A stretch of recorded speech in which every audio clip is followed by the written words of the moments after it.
Dios le bendiga grandemente a todos hermanos, aquí el pastor Héctor Quiñones en Conexión Espiritual, mirando en el día de hoy la lectura titulada Orando por los perseguidores, del Salmo 31 hasta el Salmo 33. Señor, te adoramos y reconocemos, Padre, que hay situaciones en nuestras vidas que son difíciles. Quizás hemos pensado, quizás hemos dicho palabras, Señor, que quizás no estaban alineadas con tu plan y tu propósito. Y por eso te pedimos perdón. Pedimos, Padre, que nos ayudes, dándonos entendimiento, Padre, de tu plan divino en nuestras vidas. Padre, y que aquellos que nos persiguen, aquellos que hablan en contra de nuestra, aquellos que vienen a nuestra cuenta, en contra de nosotros, Padre, que les bendigas, que les restaures, que toques sus corazones. Y asimismo, Señor, que puedan ver y entender que tú eres un Dios misericordioso, que tú eres un Dios que está dispuesto y que tú eres un Dios que muestra compasión y amor a aquel que viene con un corazón contristo y humillado. Pedimos, Padre, que penetres hasta lo más profundo de cada corazón y así mismo, Padre, que te puedan dar la oportunidad de que puedas morar en sus vidas. Para la gloria y la honra tuya pedimos esto, mi Cristo, en el nombre de Jesús. Amén y amén. Así que, hermanos, podemos ver acá que una perspectiva apropiada podría ayudarnos, ¿verdad?, a enfrentar cualquier circunstancia y también llevarnos de la dificultad a la gloria. Como podemos ver el capítulo 31, el capítulo 32 nos muestra, ¿verdad?, cómo podemos ir del fracaso al perdón. El capítulo 33 de seguridad falsa a la confianza. Y los próximos tres capítulos, el capítulo 34 de la aflicción a la adoración, el capítulo 35 de la persecución a la alabanza y el capítulo 36 de tinieblas asimismo a la luz.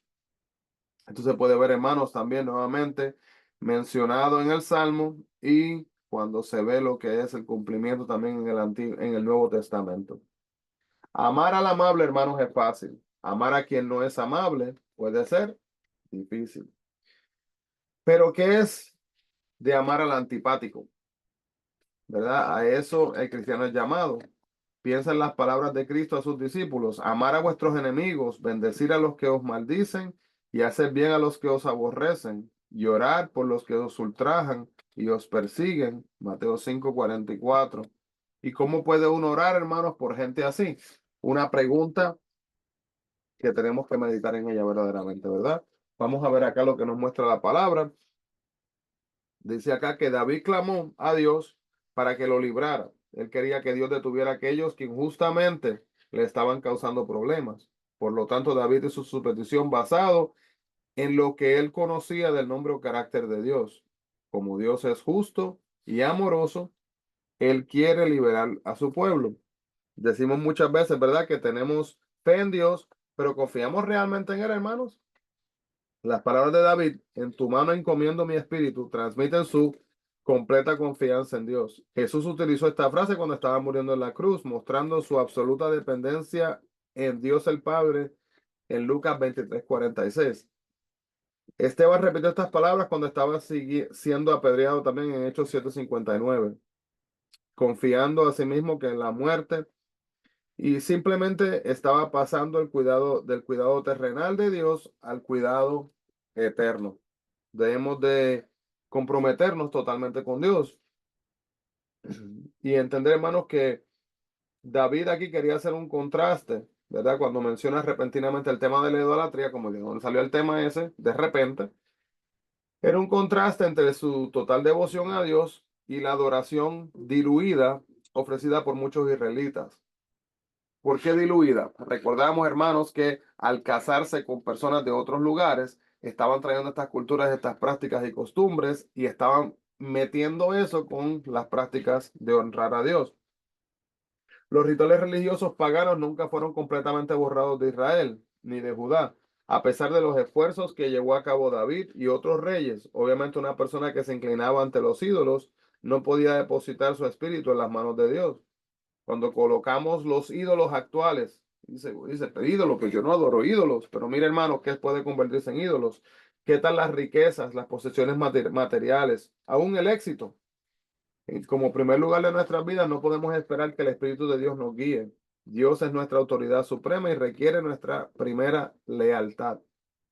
En los días de David, los ejércitos necesitaban espacios abiertos en los que pudieran llevar a cabo maniobras, sus maniobras militares. David alabó a Dios por el lugar espacioso, lugares amplios que le había dado la libertad de moverse dentro de los límites de Dios. Si se siente restringido por los límites morales de Dios, recuerde que ha dado mucha libertad, mucha más de la que necesitaba para moverse dentro de esos límites. Utilice las oportunidades de que Dios le ha dado para tomar decisiones propias y úselas con sabiduría y lo conducirán a sí mismo a la victoria divina del Señor. Al describir sus propios sentimientos, David describió la impotencia y la desesperación que siente cada uno cuando es odiado o rechazado. Sin embargo, la adversidad es mucho más fácil, hermanos, de aceptar cuando reconocemos nuestras verdaderas relaciones con la soberanía de Dios. Como lo dice el capítulo 31 del 14 al 18 en la Biblia de Estudio. A pesar de que pueda parecer que nuestros enemigos tengan el dominio, son finalmente ellos los que están desamparados y desesperanzados. Aquellos que conocen a Dios tendrán la victoria final. Y podemos animarnos hoy, ¿verdad? Porque Dios nos protegerá. Al decir en tu mano están mis tiempos, David estaba expresando simplemente su creencia de que todas las circunstancias de la vida están bajo asimismo el dominio de Dios. Y saber que Dios nos ama y tiene cuidado de nosotros nos permite mantenernos en manos firmes a pesar de las circunstancias que estamos experimentando. De igual manera, cuando se menciona el título en el capítulo 32, el título masquil, era un término utilizado probablemente para denotar salmos escritos con el objetivo de hacer a una persona sabia o prudente, para incrementar el éxito o la habilidad de esta misma persona.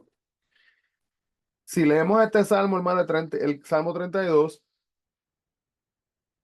en una manera conjunta con el Salmo 51, vamos a ver que ambos son salmos penitenciales. Aquí David expresa el gozo del perdón. Dios lo había perdonado por los pecados que había cometido en contra de Betsabé y Urías, como lo dice en 2 de Samuel 11:12. Este es otro de los salmos penitenciales. ¿Qué es eso de salmos penitenciales? Que escuchamos salmos penitenciales. Son salmos, hermanos, que están conectados con el arrepentimiento, en donde el escritor confiesa su pecado delante de Dios. Dios quiere perdonar a los pecadores y el perdón ha sido siempre parte de su naturaleza amorosa. Lo anunció a Moisés en Éxodo 34:7 y lo reveló a David y lo mostró dramáticamente también al mundo por medio de Jesucristo. Estos versículos hablan de las diferencias también, de las diferentes acciones que expresan el perdón de Dios, ya que Él perdona la transgresión, cubre el pecado y no nos inculpa del pecado. Pablo citó estos versículos en Romanos capítulo 4, versículo 7 y versículo 8, y mostró que podemos tener la misma experiencia gozosa del perdón por medio de la fe en Cristo. ¿Y qué es esto de la confesión de pecados? ¿A qué se refiere? Pues confesar es decir con la boca aquello que se ha hecho y reconocerlo como pecado en forma clara y total. ¿Y qué es pecado, hermano? Si no sabe la definición, un pecado es cualquier cosa que va en contra de lo que Dios ha dicho que espera de nosotros. Cualquier cosa que va en contra del plan divino de Dios. Debemos de confesar nuestros pecados sin demora, con humildad, contrición y arrepentimiento. Al hacerlo, no debemos de echar en cara el pecado, ¿verdad?, de nuestro prójimo, a sí mismo. Y como regla general debemos de confesar ante quienes hemos ofendido. Debemos de afirmar nuestra intención de abandonar el pecado a fin de servir a Dios con mayor fidelidad. Si hemos herido a alguien, hermanos, y le hemos hecho daño, deberíamos de resolver esa situación con estas personas. Dios describe a algunas personas como el caballo, por ejemplo, como el mulo, que necesitan ser controladas por frenillos y cabestros. Y en vez de permitir que Dios las guíe paso a paso, le dejan obstinadamente como única opción. Dios debe usar disciplina y el castigo para que le sigan siendo útiles. Dios desea guiarnos con amor y sabiduría en lugar de castigo. Nos ofrece guiarnos a lo largo del mejor camino para nuestra vida. Vamos a aceptar el consejo, ¿verdad? Que ha sido escrito en la palabra de Dios para que así nos guíe en el camino correcto. Todas las palabras de Dios son rectas y verdaderas y se puede confiar en ellas. Se puede confiar en la Biblia porque Dios, a diferencia de las personas, no miente, no cambia sus palabras ni deja de cumplir sus promesas. Y también podemos confiar en la Biblia porque contiene las palabras de un Dios santo, confiable e incambiable. Este es un resumen poético del primer capítulo de Génesis. Dios no es solo el coordinador de las fuerzas naturales, Él es el Señor de la creación, el Dios todopoderoso. Debido a que Él es el todopoderoso, nosotros debemos reverenciarlo en todo lo que hacemos. El consejo, hermanos, de Jehová permanece para siempre. Se siente frustrado por las inconsistencias que ven los demás o quizás incluso aún mismo en su vida.